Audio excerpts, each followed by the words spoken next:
अच्छा जी, नेक्स्ट हमारे पास आ रहे हैं short questions.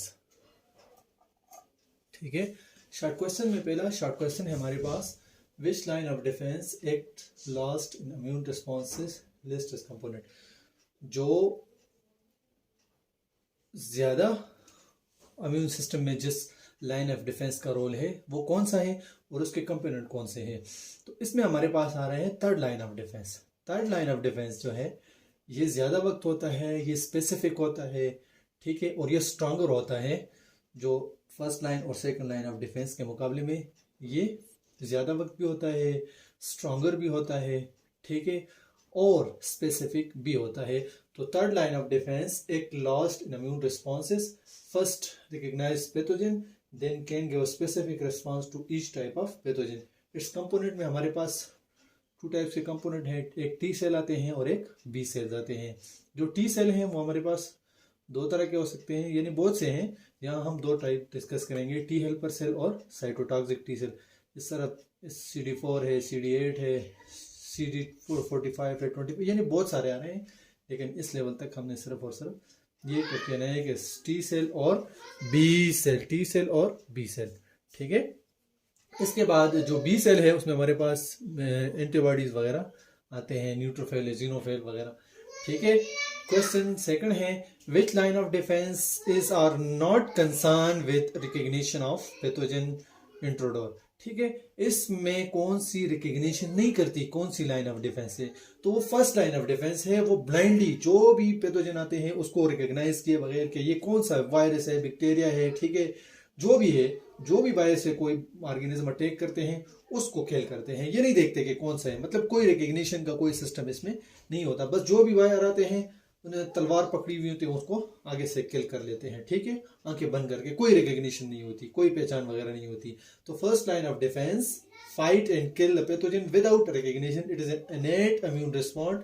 It include skin and mucus membrane of mouth, ठीक है, म्यूकोसल मेम्ब्रेन जितने भी हैं म्यूकस मेम्ब्रेन, चाहे वो उसके हैं एसोवेगस, ठीक है, और इसके अलावा मुंह वगैरह जिसके भी म्यूकस मेम्ब्रेन है ये इसमें इंक्लूडेड है, ठीक है।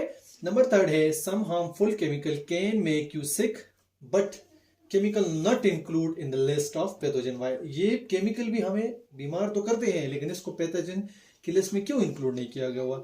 तो इसकी रीजन ये है कि इसके अंदर वो कोई कैरेक्टरिस्टिक नहीं है कि जिसको हम बैक्टीरिया के साथ रखे, वायरस के साथ रखे, ये किसी और पैथोजन के साथ रखे। इसके अंदर कोई लिविंग कैरेक्टरिस्टिक नहीं है, तो ये स्टिल हमें बीमार करते हैं।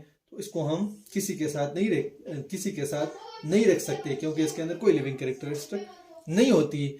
इसमें जो ये दूसरी बात ये है कि इन्फेक्शियस डिजीज भी काज नहीं कर सकते, इसलिए इसको हम पैथोजन की लिस्ट में नहीं रख सकते।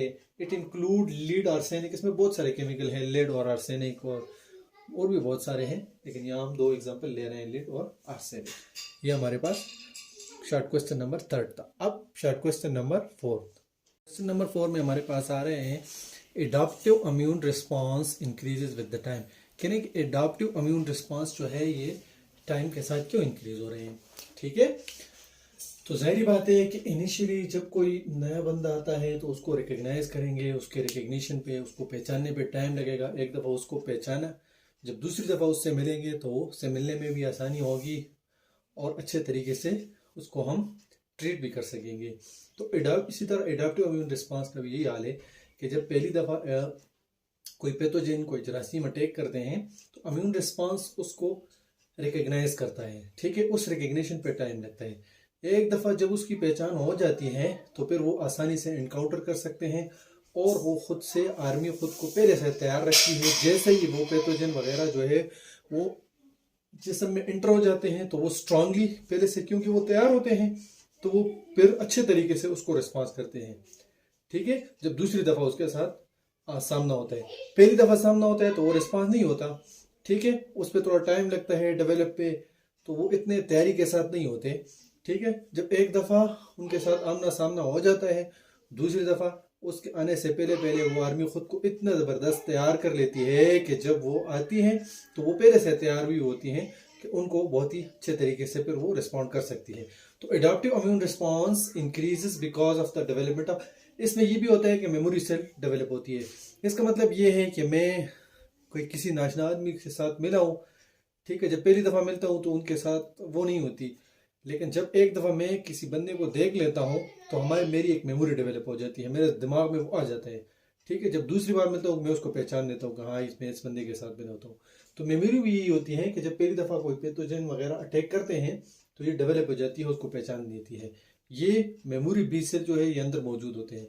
तो जैसे ही वो पैथोजन, वो जरासीम, वो बैक्टीरिया, वो फंजाई, वो वायरस वगैरह जो भी है, जरासीम पहली दफ़ा आते हैं तो वो सेल उसको मेमोराइज कर लेते हैं, याद कर लेते हैं। जब वो सेकंड टाइम अटैक कर देते हैं तो पहले से उनके लिए आर्मी तैयार होती है, तो वो स्ट्रांगली उसको रिस्पॉन्ड कर देती है। Initially response of adaptive immune responses it not so much strong, मतलब बहुत ज़्यादा स्ट्रांग नहीं होती, and it take time to respond to a pathogenic challenge because of the recognition and establishing a specific response. When it recognize a specific pathogen, then it give more strong and increased response. Response जो है वो increase होता रहता है, ठीक है।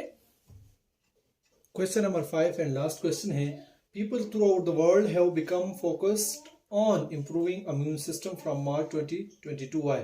कह रहे हैं कि 2020 के बाद लोग अपने इम्यून सिस्टम को ज़्यादा स्ट्रांग करें। इसकी वजह ये है कि सबको पता है कि 2019 के आखिर में यानी दिसंबर में चाइना में कोरोना वायरस आया, ठीक है। फिर उस कोरोना वायरस ने पूरी दुनिया को अपने लपेट में ले लिया, यानी मार्च 20 तक हमारे पाकिस्तान में इसने अराइव किया था।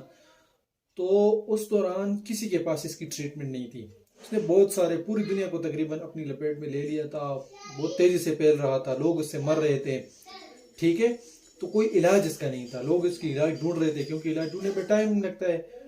तो जो लोग जिनकी इम्यून सिस्टम मजबूत थे, स्ट्रांग थे, ठीक है, उन लोगों ने सरवाइव किया। जिनके इम्यून सिस्टम कमज़ोर थे वो उस बीमारी की वजह से मर गए थे, ठीक है।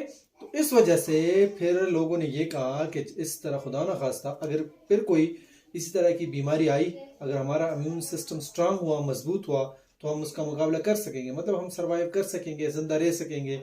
लेकिन अगर हमारा इम्यून सिस्टम कमज़ोर रहा तो हम उस बीमारी का मुकाबला नहीं कर सकेंगे और उससे मर जाएंगे। तो इसलिए इस खतरे के पेश नज़र लोगों ने ये फैसला किया कि अपने इम्यून सिस्टम को स्ट्रांग करें, मजबूत करें, फिर कभी हमें ऐसे चैलेंज का सामना कर सकता है तो हम पहले से ही इसके लिए तैयार रहेंगे। तो इसी वजह से इसका आंसर ये आ रहा है कि because of every day new pathogenic challenge arises the same severe and dangerous कोविड-19 emerge and spread throughout the world. It severely infect large part of world population, and there were no treatment for that disease. So many people died, and only those survive with strong immune system. So that's why people focuses on immune system. If any type of challenge arises, they will be able to encounter that problem. तो इसी वजह से लोगों ने immune system पे काम करना शुरू किया कि अगर इसी तरह का सेम प्रॉब्लम दोबारा आएगा तो उसको हम आसानी से एनकाउंटर कर सकेंगे।